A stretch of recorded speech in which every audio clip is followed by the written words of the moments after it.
So, Rick, would you like to hold it? Yeah? That's pretty cool.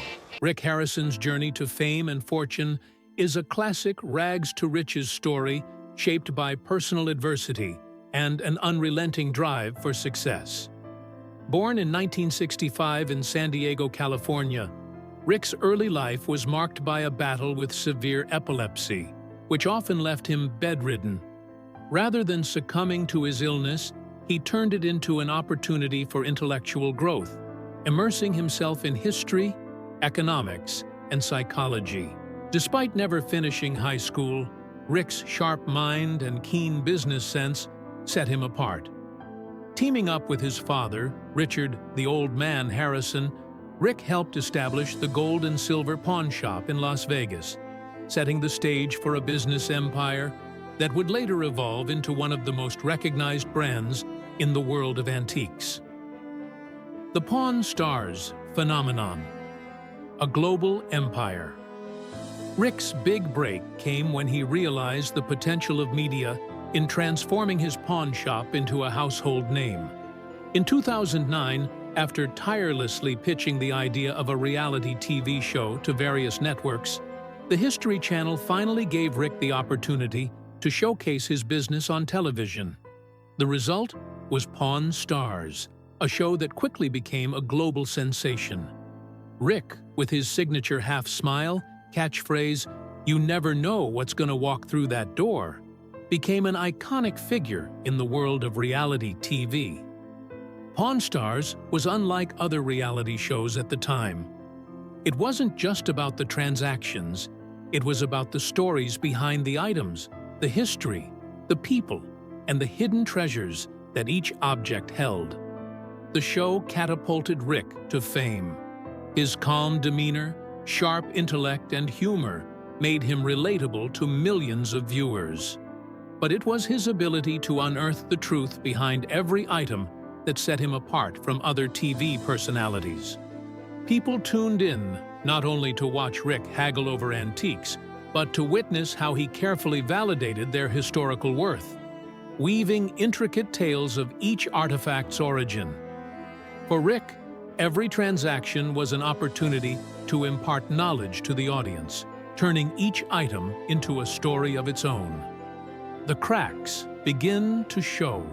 However, as with many stories of meteoric rise, cracks began to appear in the foundation of Rick's empire. The first signs of trouble came not from external forces, but from within. In the early seasons of Pawn Stars, Rick was a figure of affability. His calm, humorous persona made him relatable, and the focus of the show was on real-life people and their personal stories as they brought in their treasured items. The show felt authentic, grounded in everyday life and historical artifacts that held personal meaning for the people who owned them. However, by the fifth season, sharp-eyed viewers began to notice a subtle but significant shift. Rick seemed less approachable, more focused, and the negotiations grew tougher and more transactional. The tone of the show began to change, focusing more on ultra-rare and high-value items, some worth tens of thousands or even hundreds of thousands of dollars. The once relatable premise of the show, which centered on everyday people bringing in personal heirlooms, had gradually transformed into a showcase for extravagant, expensive, and often questionable artifacts. Experts who had once worked closely with the show began to voice concerns. One appraiser, who had appeared in the earlier seasons, made the decision to walk away, stating simply, "I don't work with things I can't verify the origins of." This was a telling sign that not everything in Rick's shop was as it seemed. Meanwhile, the internal operations at Gold and Silver Pawn Shop underwent a major overhaul. Rick began to demand exclusive control over all major transactions, barring lower-level employees from participating in or even documenting key purchases. Veteran staff quietly resigned, some without explanation, while others noted the increasingly strict non-disclosure agreements, NDAs, they were forced to sign. The Underground Empire, a web of deception. The deeper investigators dug into Rick's business dealings, the more they uncovered a complex and shadowy financial empire. Beneath the glittering surface of Pawn Stars, Rick had built a labyrinthine network of shell companies, many of which were registered in the British Virgin Islands, Delaware, and other jurisdictions known for their secrecy. These companies were set up under the names of family members, relatives, and anonymous intermediaries, all designed to obscure the true nature of Rick's operations. Funds from the sale of rare and often stolen artifacts were funneled through a series of intermediary accounts, some of which were linked to companies based in countries with lax financial regulations. Transactions were often carried out in cash, and records of these deals were encrypted with internal codes like DC1, MAP17, or Luxor 9, making it almost impossible for investigators to trace the origins of the items. Even more disturbing, Rick had been involved in the trafficking of valuable historical artifacts from regions such as the Middle East, Europe, and Asia. These included pieces from ancient civilizations and artifacts that had been looted from archaeological sites or stolen during times of conflict. Some items were sold to high-paying collectors from regions such as the Middle East, Russia, and Asia, all of whom paid in cash or through intermediaries. These transactions, which often took place under the radar, were never reported, and the identities of the buyers were kept secret. Inside the Underground Empire, the silent betrayer. In any empire built on secrets, manipulation, and deception, the most dangerous enemy is not the outsiders, such as journalists or agents, but the one who once stood within the walls of power and decided to step into the light. These individuals, often seen as loyal players in a system that thrives on secrecy, are the ones who know too much and can unravel the very foundation of the empire with a single act of defection.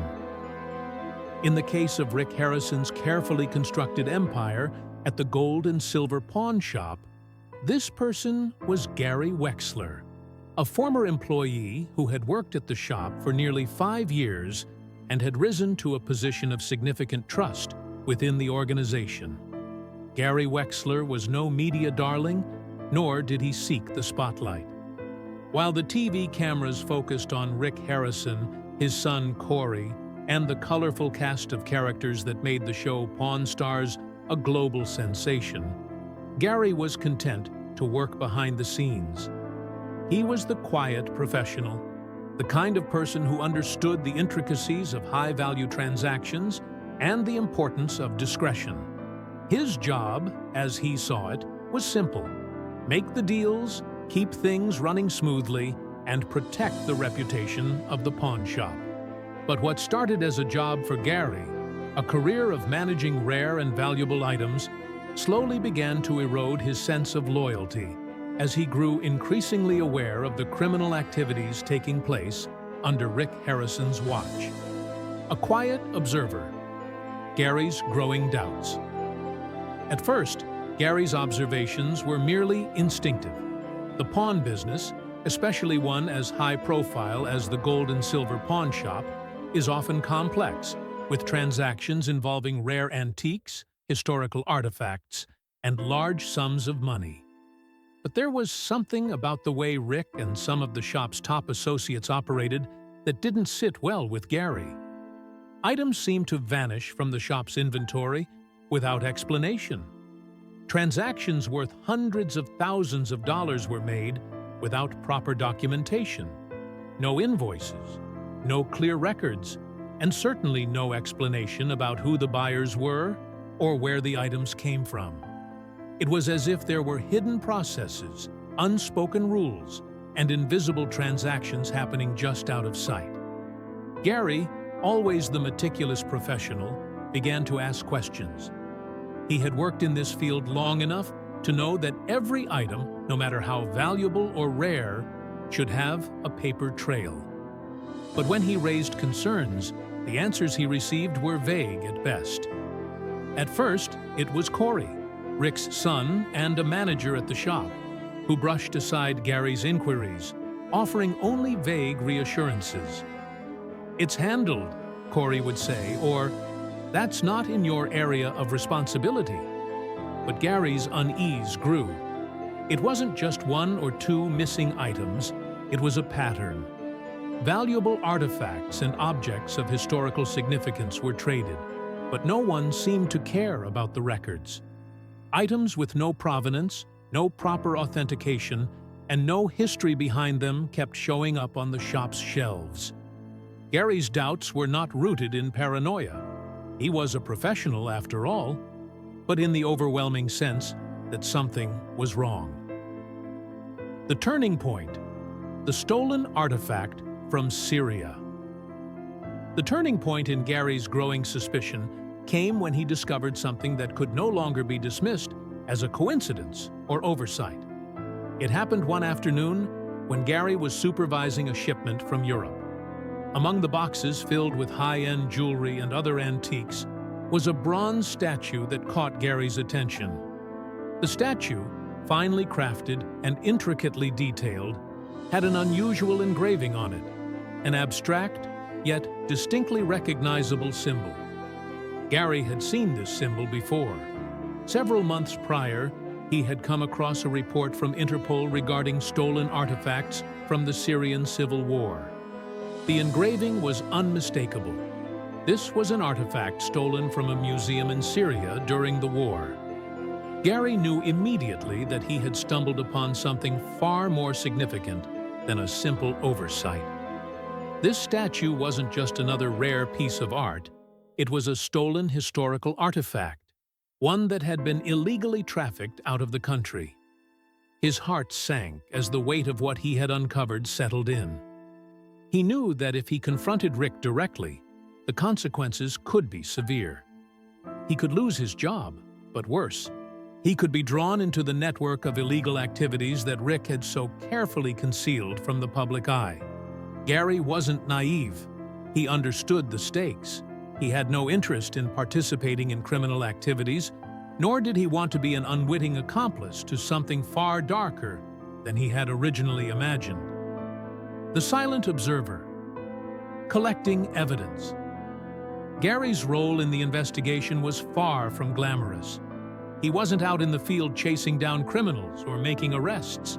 Instead, he became a silent observer, quietly gathering evidence over time. He began to record internal conversations using small eavesdropping devices that were discreetly placed in his work area. His phone was tapped, and even his personal belongings were covertly monitored by the FBI. Over the course of several months, Gary collected internal emails, photographs of the warehouse, handwritten invoices, and his own work diaries, details that he had kept as a personal habit. Each piece of information, no matter how seemingly insignificant, added to the growing picture of a sophisticated criminal operation. The more Gary gathered, the more he realized the full extent of Rick's illegal activities. Artifacts with no known provenance were routinely brought into the shop, sold to high-paying anonymous clients, and the transactions were never recorded in the shop's formal inventory system. The money from these deals didn't go through traditional channels. It was funneled into offshore accounts, hidden under layers of corporate entities designed to shield Rick and his family from scrutiny. Gary had seen firsthand how Rick had directed employees to erase records, falsify transaction details, and create fake histories for items that were clearly stolen. One particularly damning email showed Rick ordering an employee to clean the file on a specific artifact, crafting a fake story about it being an heirloom from a long-dead Italian family. A story that could never be verified by anyone. The web of deception, connecting the dots. As the investigation deepened, it became clear that these were not isolated incidents.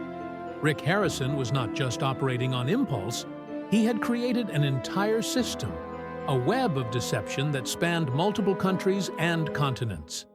The FBI tracked money flows through international payments, looking into accounts in Switzerland, Cyprus, and Kazakhstan.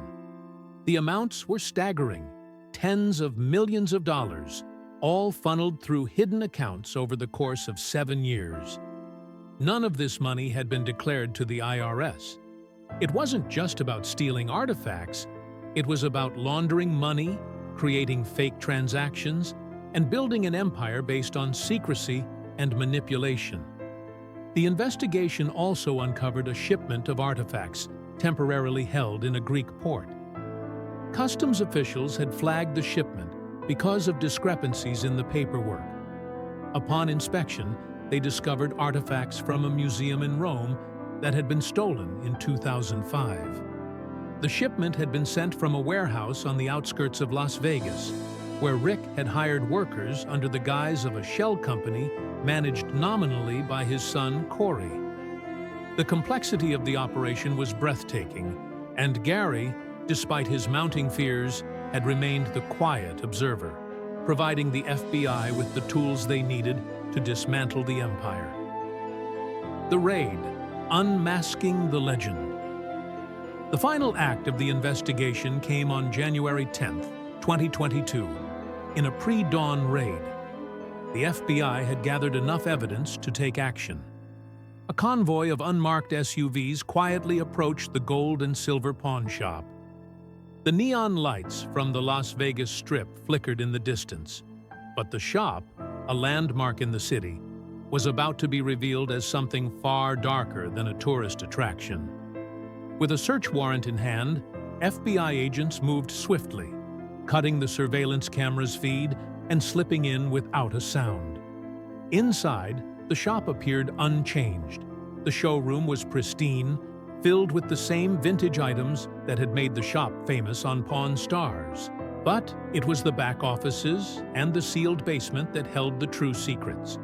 There, agents found hundreds of artifacts, including 2 Peruvian statues labeled as replicas, Civil War coins, and a Greek bust reported stolen from a national museum.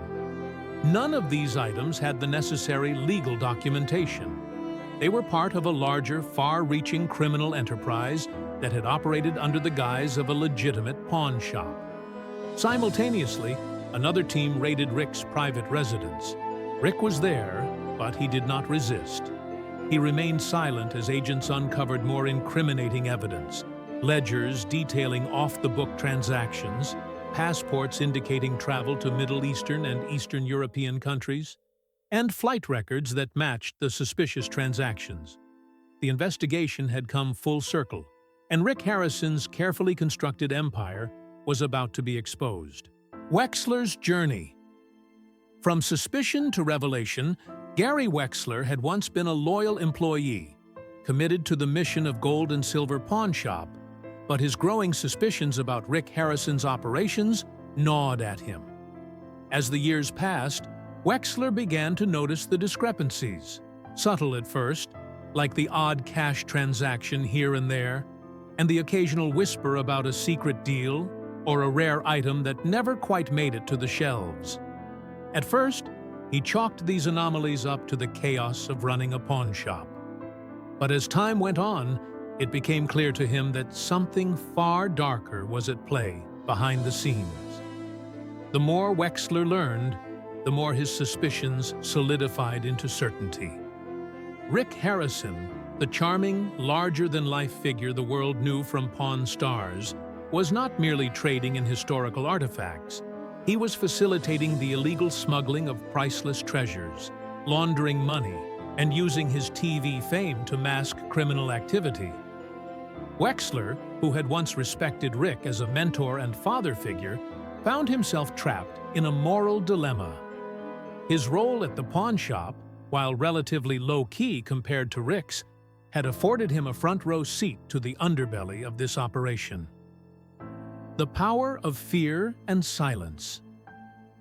The most chilling part of Wexler's story wasn't the illicit transactions he witnessed or the forged documents he uncovered. It was the atmosphere of fear and silence that permeated gold and silver pawn shop. Rick Harrison had mastered the art of manipulation, and through subtle coercion and intimidation, he had created an environment where questioning his actions was tantamount to career suicide. Employees were warned to stay silent, to never ask too many questions, and certainly to never record anything that might later be used against the operation. "I used to think Rick was just a tough boss," Wexler later confessed in an interview. "But then I started to see the way he controlled everyone around him. It was like he had us all under some kind of spell. There was a rule: don't ask, don't record. And you didn't break that rule, not if you valued your job, your career, or even your safety." Wexler was no fool. Over time, he learned the unspoken rules of the shop, how to avoid drawing attention to the more questionable dealings, how to keep your head down and your mouth shut. But deep down, he knew that this silence wasn't just protecting the brand, it was enabling a criminal empire. The turning point: betraying the man he once admired. The moment of reckoning came when Wexler stumbled across a document that would forever alter the course of his life. The document was a ledger of transactions, seemingly innocent at first, listing the prices of various antiques and historical pieces.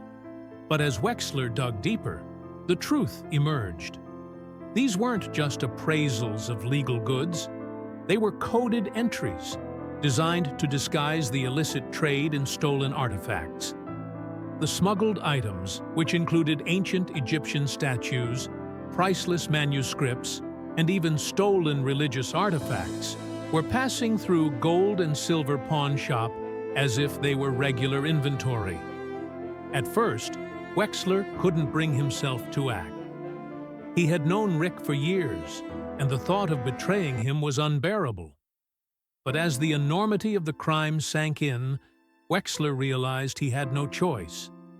The man he had once admired, the man who had taught him about the art of the deal, the history of antiques, and the world of pawnbroking, was the same man orchestrating one of the largest smuggling operations in history.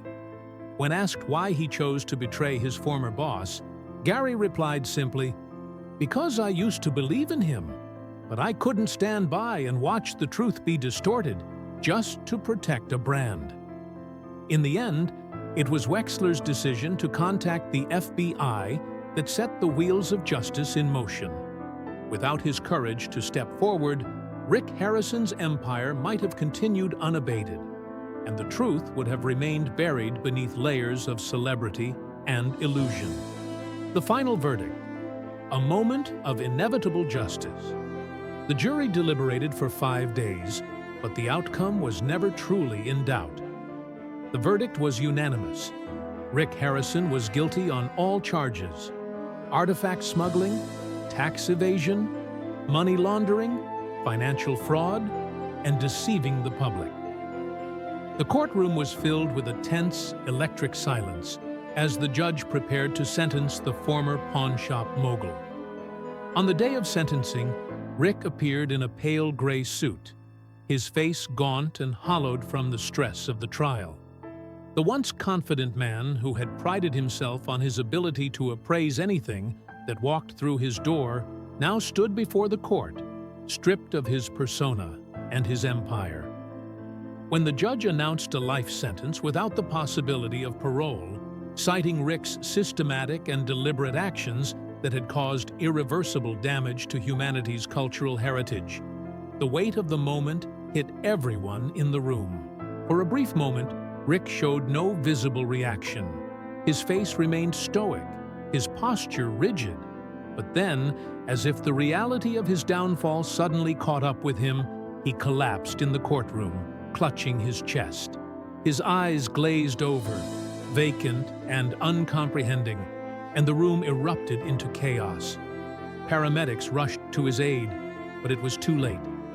Rick Harrison, the once celebrated star of Pawn Stars, was gone. The global impact of Rick Harrison's crimes. Though Rick Harrison's death marked the end of the trial, it did little to diminish the horror of the crimes he had committed. In the wake of his conviction, the scope of his involvement in the global artifact smuggling networks was revealed in chilling detail. It was clear that Harrison had not been an innocent pawn in a larger scheme. He had been a central figure, the bridge between the legitimate world of antiquities and the shadowy underworld of illegal trade. The FBI, using data from raids conducted during the investigation, quickly identified a network of criminal associates with whom Rick had worked closely. Encrypted emails revealed startling connections to notorious figures in the smuggling world. Figures like Mr. X, the Professor, and the Lux Buyer, whose true identities were quickly uncovered through international databases. These were not just street-level criminals. They were sophisticated operators with ties to powerful crime syndicates spanning the globe. For example, Mr. X turned out to be an individual operating a shell company in Nicaea, Cyprus. His business had been under surveillance by Interpol for years due to its involvement in smuggling artifacts out of conflict zones. The Professor, a former archaeology professor named Rami Khalid, had once been an esteemed academic before his career was derailed by smuggling allegations. He had become a key figure in the illicit art trade, sourcing stolen goods from the Middle East for clients like Rick. The price of unchecked ambition. Rick Harrison's downfall is a stark reminder of the perils that come with unchecked ambition. Once hailed as a savvy businessman and beloved television personality, he had built an empire by turning the past into profit. As the star of Pawn Stars, Rick became a symbol of Americana, revered for his expertise in valuing rare artifacts and historical treasures. However, it was precisely these artifacts that would eventually bring about his ruin. In his pursuit of wealth and status, Rick crossed ethical lines, engaging in the illegal smuggling of priceless items and using his fame to shield his criminal activities. His conviction and subsequent life sentence not only shattered his personal empire, but also sparked a global conversation about the ethics of artifact trading and the unchecked power of television fame. In the wake of his crimes, regulations around artifact sales and reality television were tightened, forcing the industry to acknowledge the dark underbelly of its glamorous facade. Rick Harrison's name, once synonymous with entrepreneurial success, is now forever tied to betrayal and exploitation. His legacy serves as a cautionary tale, a man who sold history for profit, only to have the very past he commodified rise up against him, demanding justice and accountability.